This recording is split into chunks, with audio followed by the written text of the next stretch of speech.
The battle begins, a neighborhood under siege. It all started with a pair of garden shears and an HOA board member with an obsession for green lawns. Margaret Whitmore wasn't just your average HOA enforcer. She was a self-appointed guardian of suburban perfection, a woman who viewed anything outside her rigid view of property standards as a direct assault on civilization itself. And unfortunately for me, my yard happened to be her next battleground.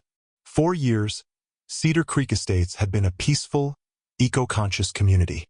It wasn't like those neighborhoods where people got fined for leaving their trash cans out 5 minutes too long. We embraced the natural beauty of the land.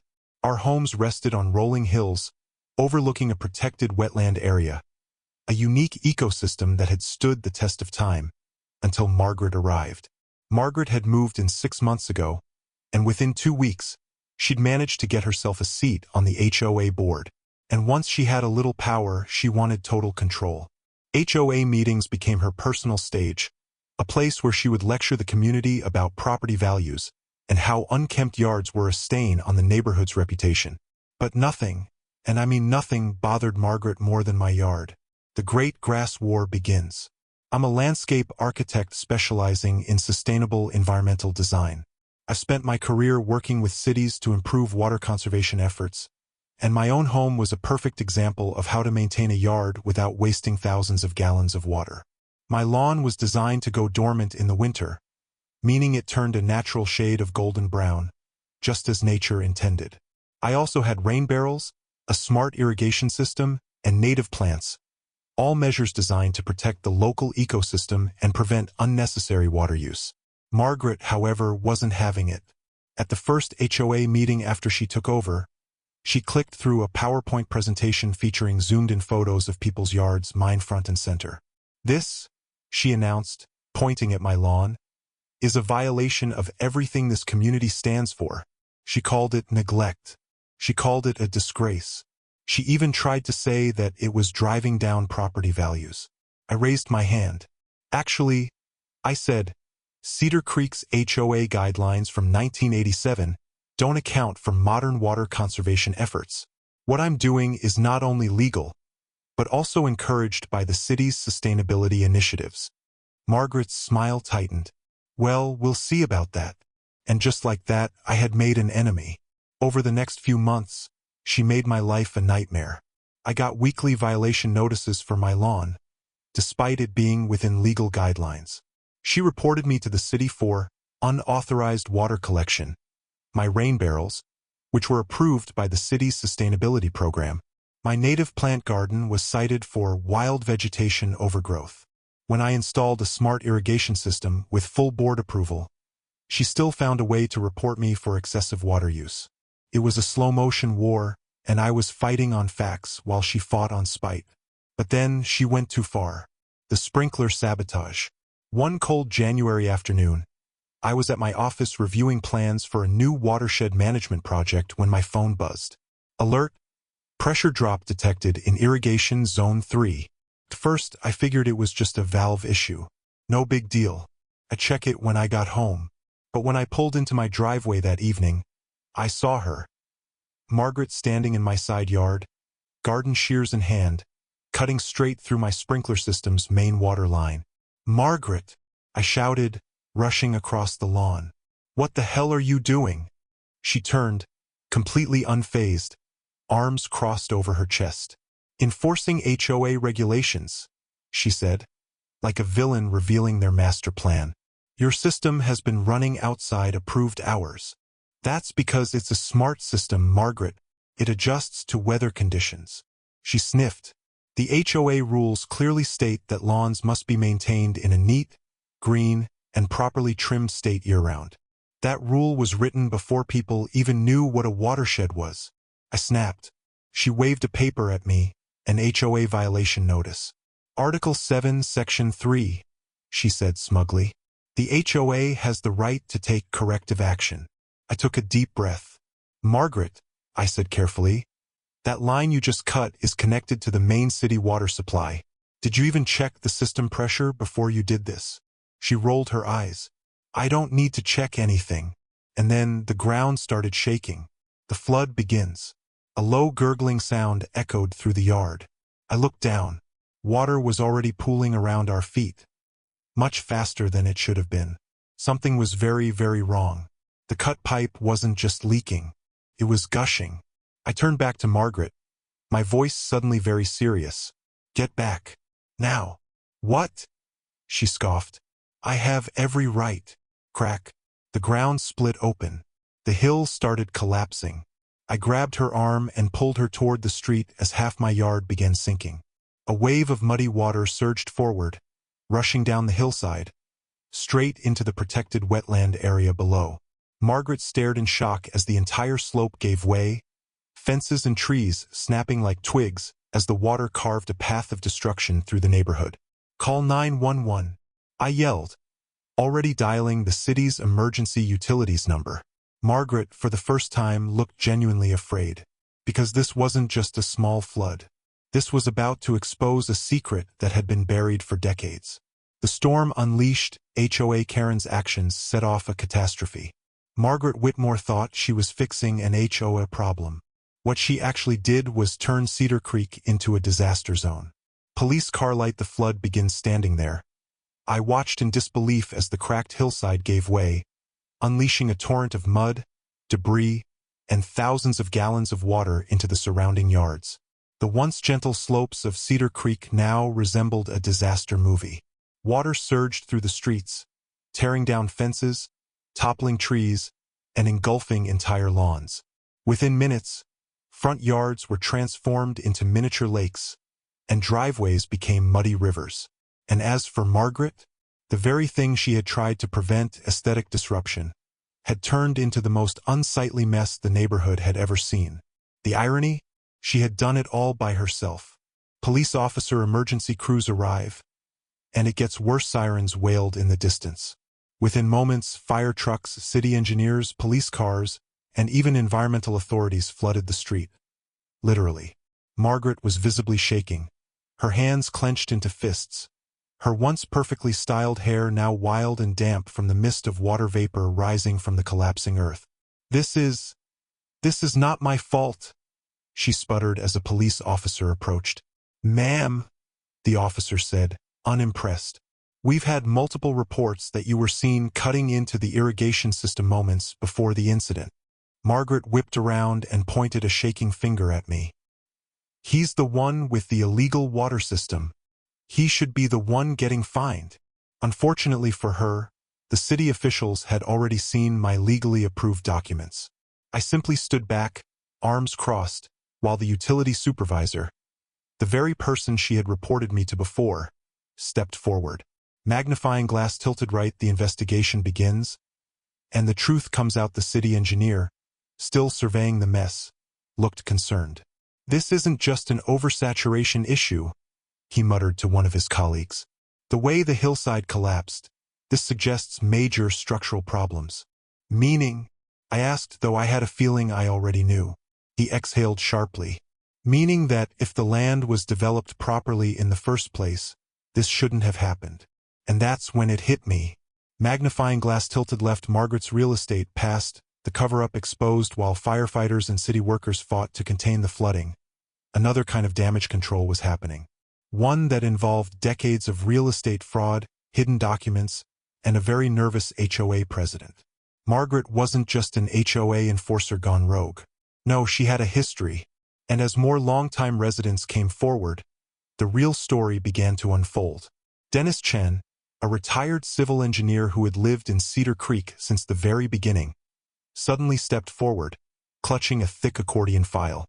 "I've been trying to get someone to look into this for years," he said grimly. With that, he pulled out documents, actual geological surveys from 1987. And what they revealed: Cedar Creek's entire foundation was built on lies. The developers had cut corners, using cheap fill instead of properly stabilizing the hills. Essential drainage systems were never installed. Reports were falsified, geological surveys disappeared, and anyone who tried to raise concerns was silenced. And guess who had been one of the original real estate agents pushing those fraudulent property sales? That's right, Margaret Whitmore. The moment Dennis revealed this, Margaret's face drained of color. "You can't prove anything," she hissed. That was over 30 years ago. Actually, Dennis said, holding up a stack of recently recovered county records. We can. Loudspeaker. The HOA residents turn against Margaret. If there was any sympathy left for Margaret, it evaporated in that moment. Neighbors, some of whom had spent thousands on foundation repairs, began murmuring angrily. My basement floods every winter, one resident growled. I had to take out a loan to fix our foundation, another snapped. And you knew. Margaret was desperately trying to backpedal, but it was too late. Stop sign. The city shuts down the HOA. By now, city investigators had seen enough. One by one, official after official began issuing citations, legal notices, and emergency action orders. This HOA is officially under audit, announced the state real estate commissioner, who had arrived just in time to witness the whole mess unfold. That's when the most shocking order came. Construction. All HOA authority was suspended until further notice. Until we determine the full extent of illegal activity, the commissioner said, this HOA has no legal power to enforce anything. You could have heard a pin drop. Oncoming police car. Margaret faces the consequences at this point. Margaret was hyperventilating. This is a misunderstanding, she shrieked, trying one last time to blame me. He's the one with the illegal irrigation system. He should be arrested. But unfortunately for her, the utility supervisor, police officers, and city officials all knew the truth. The officer standing beside her finally sighed and pulled out a notepad. Ma'am, he said, deadpan. We're placing you under investigation for multiple counts of property damage, water system tampering, and potential real estate fraud. Margaret's mouth fell open. But she stammered. You have the right to remain silent, the officer continued as he snapped a pair of handcuffs onto her wrists. Collision. Margaret's downfall, and the HOA's total collapse as Margaret was escorted to a waiting squad car. The reality of the situation finally sank in for the HOA board. We can fix this, right? One board member stammered. We'll just update our landscaping policies and… No, Dennis interrupted. This HOA is done. And he was right. Within weeks, white heavy checkmark, the HOA was disbanded permanently. White heavy checkmark, a new, resident-run coalition took over, one that focused on actual community improvement instead of power trips. White heavy checkmark, the city used Cedar Creek as a case study for future sustainable development. White heavy checkmark, Margaret's real estate license was permanently revoked. And as for me, my smart irrigation system was fully restored, the hillside was properly re-engineered, and the neighborhood was left in far better shape than before. Oh, and one last thing. House with garden. Margaret's house? It went up for sale 2 weeks later. Nobody wanted to buy it. After months of no offers, she quietly moved to another state. And so ended the saga of HOA Karen. With Margaret out of the picture, the HOA dissolved, and the truth exposed. Cedar Creek was finally free. But what happened next?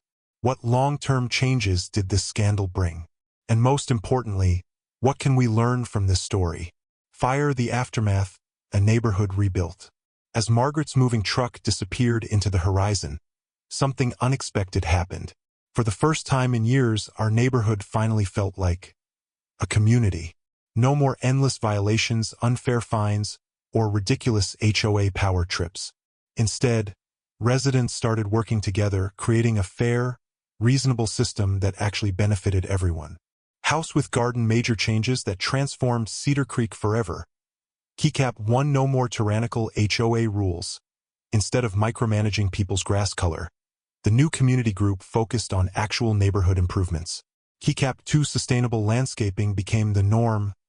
The very thing Margaret tried to eliminate, it became the new standard. Rainwater collection, native plants, and eco-friendly designs became required for all new developments. Keycap 3. The scandal went viral. Remember those security cameras I installed? Well, let's just say the footage of Margaret cutting my sprinkler system and causing the flood spread like wildfire. News outlets picked up the story, and soon, Margaret became a cautionary tale in HOA history. Oh, and one last cherry on top. Keycap for Margaret's house? After months on the market with no buyers, the the property value plummeted. Why? Because nobody wanted to live in the house of a disgraced HOA dictator. In the end, she was forced to sell it for a massive loss, losing hundreds of thousands in the process. Poetic justice at its finest. Balance scale the legal fallout more than just a scandal. While Margaret fled the state, the legal consequences of her actions didn't just disappear. Here's how it all played out. Oncoming police car 1. Statewide HOA reform laws. After Cedar Creek's massive scandal, lawmakers took notice. The state launched an investigation into HOA corruption across multiple neighborhoods. New laws were passed, ensuring that HOAs could no longer operate unchecked. Moneybag 2. Lawsuits, and more lawsuits. Several homeowners sued the original developers for knowingly covering up faulty construction. The lawsuits uncovered more fraud, leading to severe financial penalties for the builders. Margaret, despite running away, wasn't off the hook. Multiple residents sued her personally for property damage, fraud, and harassment. Building construction 3. A full neighborhood reconstruction. The hillside was rebuilt properly using modern engineering techniques. The city funded new drainage systems, erosion controls, and wetland restoration projects. Cedar Creek became a model community for sustainable development. What this story teaches us. Now, you might be wondering, what's the takeaway from all of this? Here's what this entire mess taught me, and what it can teach all of us. Keycap 1. HOA power should have limits. HOAs can be useful when run properly, but unchecked power leads to corruption, as Margaret clearly proved. If your HOA starts acting like a dictatorship, it's time to fight back. Keycap 2. Question authority always. Just because someone is in charge doesn't mean they're right. Margaret abused her position to cover up decades of fraud. If nobody had questioned her, Cedar Creek would have collapsed years later, literally. Keycap 3. Know your rights, HOA versus homeowner. Margaret tried to intimidate me with fake HOA rules. But guess what? She had zero legal power over my property. Moral of the story? Always know the law before letting someone bully you. Keycap 4. Never underestimate a power-hungry HOA Karen. Margaret started with a simple sprinkler complaint. She ended up destroying her own reputation, house value, and career. If there's one thing we've learned from HOA Karens, they never stop until they destroy themselves. Final words, the end of an era. Looking back, this wasn't just about a crazy HOA president.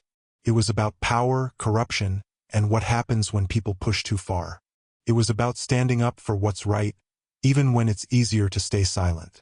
And in the end, Margaret tried to destroy my home, but all she did was destroy herself. Rocket coming up next. Want more wild HOA stories? Make sure to like, share, and subscribe for even crazier tales of power-hungry neighborhood dictators getting what they deserve. Fire. White heavy checkmark. Love stories about HOA drama? Hit like. White heavy checkmark. Want to hear more crazy entitled people stories? Subscribe for weekly videos. White heavy checkmark. Have your own HOA horror story? Drop a comment below. Bell, don't forget to turn on notifications so you never miss a video. And with that, Cedar Creek was finally free. As for Margaret, well, let's just say HOA presidents don't look too good in mugshots. Winking face.